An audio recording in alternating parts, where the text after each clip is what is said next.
ஓ மகா கணபதியை போற்றி, வெற்றிவேல் முருகனுக்கு அரோகரா. சென்ற பல பதிவுகளாக நாம் எல்லோரும் கந்தர் சஷ்டி கவசத்தின் விளக்கத்தை தொடர்ந்து சிந்தித்து வருகின்றோம். அந்த வகையிலே இப்பொழுது கடைசி பகுதிக்கு வந்திருக்கின்றோம். ஆகவே இதுவரையில் நாம் பார்த்த எல்லா பகுதிகளுடைய மிக சுருக்கமான செய்தியை நாம் தெரிந்து கொள்வது அவசியம். தேவராய சுவாமிகள் மூலமாக நாம் எல்லோரும் முருகனை வர்ணித்து போற்றி வணங்கினோம். முருகன் நம்மை எல்லா நேரங்களிலும் எல்லா தீய சக்திகளிலிருந்தும் காப்பது மட்டுமில்லாமல் நமது பிழைகளை பொறுத்து அருளும் செய்வார். என்னென்ன தீய சக்திகள்? வஞ்சகர்கள், பகைவர்கள், பூதம், பேய், பிசாசு, பில்லி, சூனியம், இந்த மந்திர மாயா ஜாலங்கள், நமக்கு வருகின்ற நோய்கள், யமன், கொடிய விலங்கினங்கள் போன்ற எல்லாவற்றிலிருந்தும் நம்மை முழுமையாக பாதுகாப்பார். நாம் செய்ய வேண்டியது ஒன்றே ஒன்று தான். அவரே கதி, அவருடைய திருவடிகளே கதி என்று அவருடைய காலை நாம் பிடித்து கொள்ள வேண்டும். அந்த வகையிலே தஞ்சம் என்றடியார் தழைத்திட அருள் செய், இப்படி பார்த்தோம். இந்த பகுதியிலே அதன் தொடர்ச்சியாக இந்த கந்தர் சஷ்டி கவசத்தை நாம் எவ்வாறு சொல்ல வேண்டும், அப்படி சொல்வதனால் நமக்கு என்னென்ன பலன்கள் கிடைக்கப் போகிறது, அப்படி நாம் தெரிந்து கொள்ளப் போகிறோம். கந்தர் சஷ்டி கவசம் விரும்பிய பாலன் தேவராயன் பகர்ந்ததை.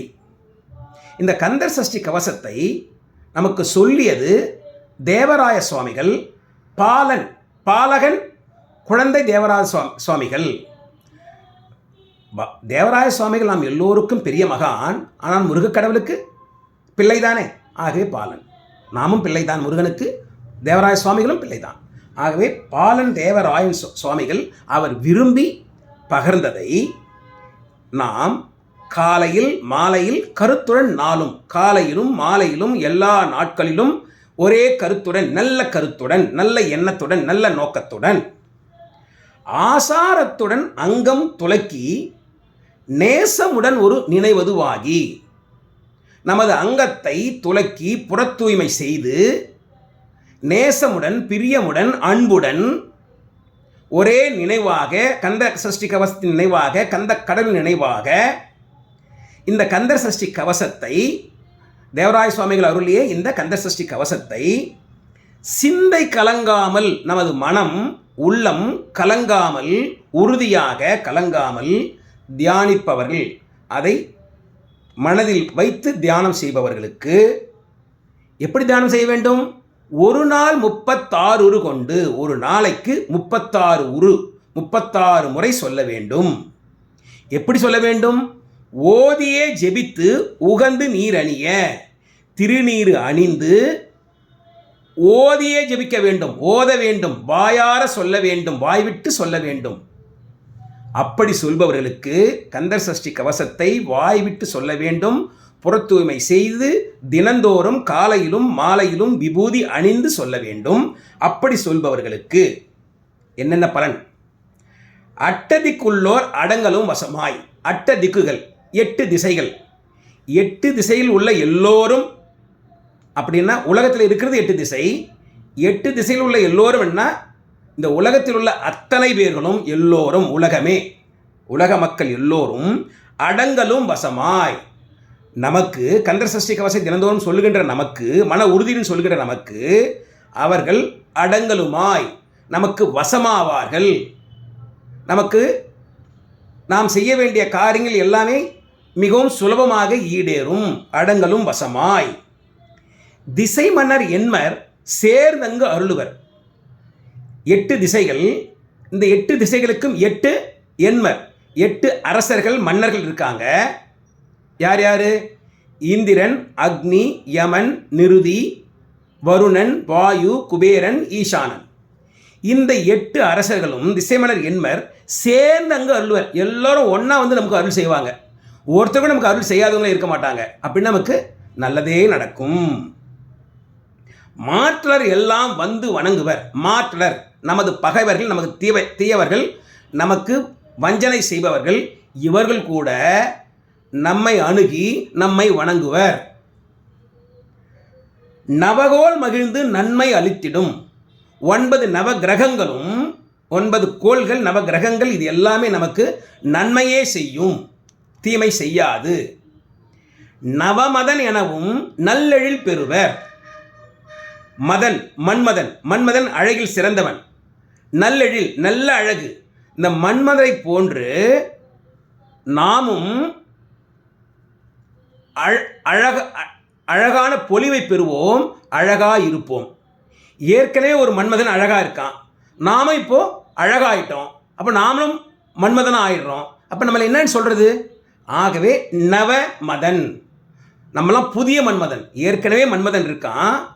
கந்தசஷ்டி கவசம் சொல்லி சொல்லி சொல்லி நாம் மன்மதனை போன்று அழகு பெற்று விட்டோம். ஆகவே நாம் எல்லோரும் நவமதன்கள், புதிய மன்மதன்கள். நவமதன் எனவும் நல்லெழில் பெறுவர். எந்த நாளும் ஈரெட்டாய் வாழ்வர். 2 விஷயம் இல்லை. ஈரெட்டு 16 செல்வங்களை பெற்று வாழ்வர் எப்பொழுதும். ஈரெட்டு 16 வயதினராய் எப்பொழுதும் வாழ்வர். அதாவது 16 வயதுடைய இளையவனாக, இளைய மனசுடையவனாக, நோய் இல்லாமல் ஆரோக்கியமாக சுறுசுறுப்பாக வாழ்வோம். எந்த நாளும் ஈரெட்டாய் வாழ்வர். கந்தர் கை வேலாம் கவசத்து அடியை. கந்தர் கடவுளுடைய கையில் வேல் இருக்கு. அந்த வேலுக்கு ஒப்பானதாம் எது? கவசத்து அடி. இந்த கந்த சஷ்டி கவசம் இருக்கே, அதில் இருக்கிற எல்லா அடிகளும் வரிகளும் கந்தனிடம் இருக்கின்ற வேலுக்கு ஒப்பானது. அப்படின்னா வேல் எப்படியாப்பட்டது? வேல் என்றால் வெற்றி, வேல் என்றால் அருள், வேல் என்றால் ஞானம். அப்போது இந்த கந்த சஷ்டியில் இருக்கிற அந்த வரிகளும் அவ்வளவு சிறப்பு வாய்ந்தது. கந்தர் கை வேலாம் கவசத்து அடியை. வழியாய் காண மெய்யாய் விளங்கும். அந்த கந்தர் சஷ்டி கவசத்தில் இருக்கிற அத்தனை வரிகளையும் நாம் பின்பற்றுகின்ற வழியாக கொண்டோமேயானால் வழியாய் காண மெய்யாய் விளங்கும். அதனுடைய மெய்ப்பொருள், என்றும் நிலைத்து நிற்கக்கூடிய பொருள் என்னது? முருகன்.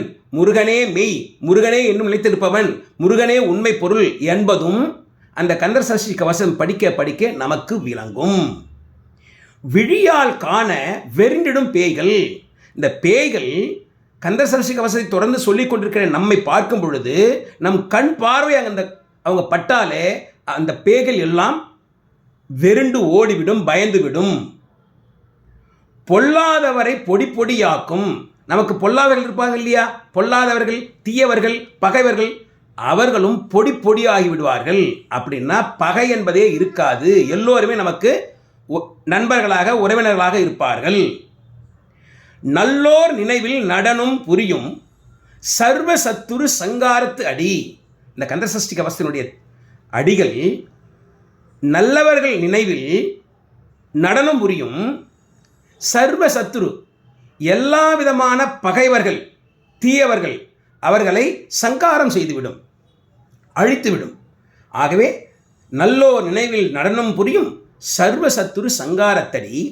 அறிந்தனது உள்ளம் அஷ்டலட்சுமிகளில் வீரலட்சுமிக்கு விருந்துணவாக சூரபத்மாவை துணித்த கை. அதனால் சூரபத்மாவை முருகக்கடவுள் துணித்தார், வெட்டினார், வென்றார்.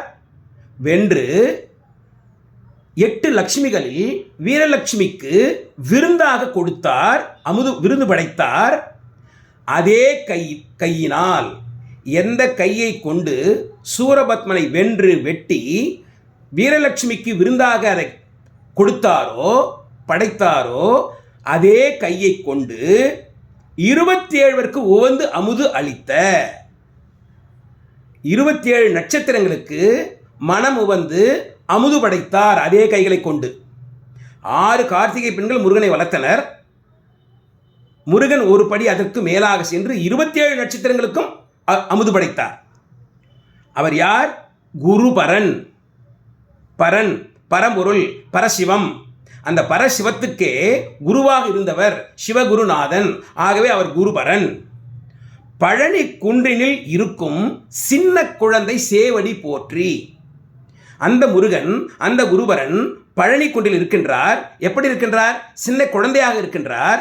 அவருடைய சேவடி, செம்மையான திருவடி. அந்த செம்மையான திருவடிகளை நாம் போற்றுகின்றோம். எனை தடுத்தாட்கொல எந்தனது உள்ளம் மேவிய வடிவுறும் வேலவா போற்றி. ஒரு கால்வாய் இருக்கு, தண்ணி போயிட்டே இருக்கு, தேவையில்லாத இடத்துக்கு போயின்னு இருக்கு. நம்ம என்ன செய்கிறோம்? அதை மடை மாற்றி அதை தடுத்து தேவையான இடத்திற்கு தண்ணியை திருப்புகின்றோம். அதே போல நமது மனது தேவையில்லாத இடங்களில் அலைபாய்ந்து கொண்டிருந்தது. முருகன் என்ன பண்ணார்? அதை தடுத்து நல்ல வழியில் திருப்பி ஆட்கொண்டார். எப்படி? நமது மனதில் வந்து குடிகொண்டு அமர்ந்து நமது எண்ணத்தில் இருந்து அதை ஆட்கொண்டார். ஆகவே என்னை இணைத்தடுத்தாட்கொள்ள எந்தனதுள்ளம் மேவிய வடிவுறும் வேலவா போற்றி, தேவர்கள் சேனாபதியே போற்றி, குறமகள் மணமகிழ் கோவே போற்றி. குறத்தியம்மை வள்ளியம்மை, வள்ளியம்மைக்கு முருகனை மிகவும் பிடிக்கும், முருகனுக்கும் வள்ளியம்மை மிகவும் பிடிக்கும். ஆகவே குறமகள் மணமகிழ் கோவே அரசனே. குறத்தியம்மைக்கு வள்ளியம்மைக்கு முருகன் மணாளன், அரசன், மன்னன்.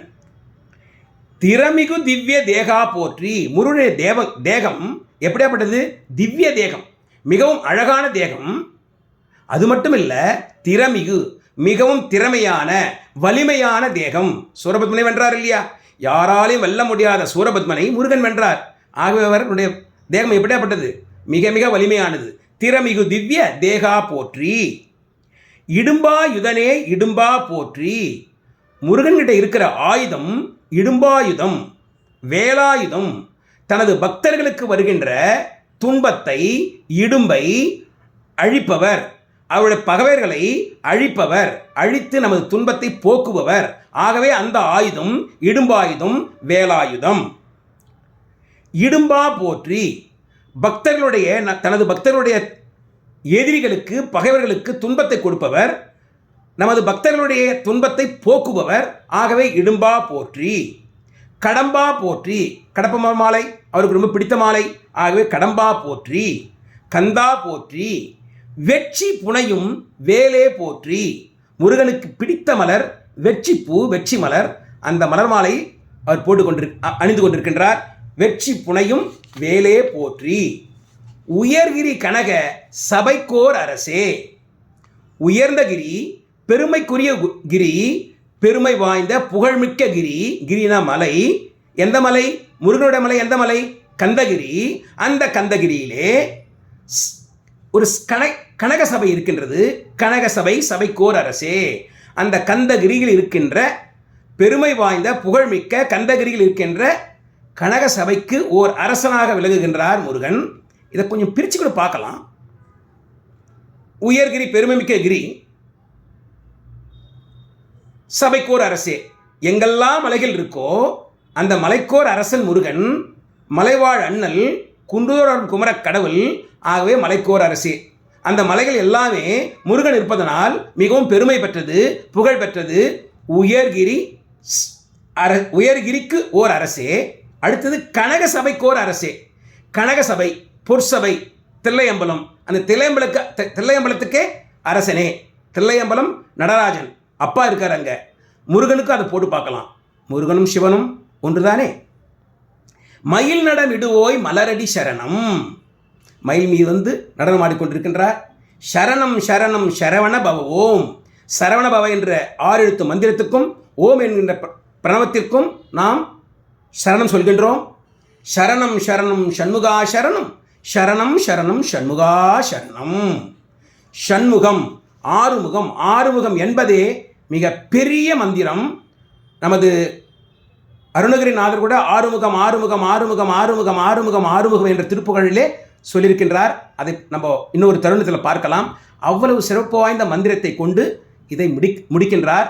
ஆக நாம் தெரிந்து கொள்வது என்னவென்றால், இந்த கந்தர் சஷ்டி கவசத்தை நாம் தொடர்ந்து சொல்லும் பொழுது எல்லா விதத்திலும் நமக்கு பாதுகாப்பும் கொடுத்து, எல்லோரிடத்திலும் நமக்கு நல்ல உறவையும் ஏற்படுத்தி நமக்கு நல்லதையே செய்வார். கடைசியில் அருளும் செய்வார். அவ்வளவு சிறப்பு வாய்ந்தது இந்த கந்தர் சஷ்டி கவசத்தை தொடர்ந்து நாம் எல்லோரும் சொல்ல வேண்டும். வெற்றிவேல் முருகனுக்கு அரோகரா, ஞானவேல் முருகனுக்கு அரோகரா, கந்தவேல் முருகனுக்கு அரோகரா. தவறாமல் உங்கள் கருத்துக்களை அந்த கமெண்ட் செக்ஷனில் பதிவு பண்ணுங்க. வெற்றிவேல் முருகனுக்கு அரோகரா.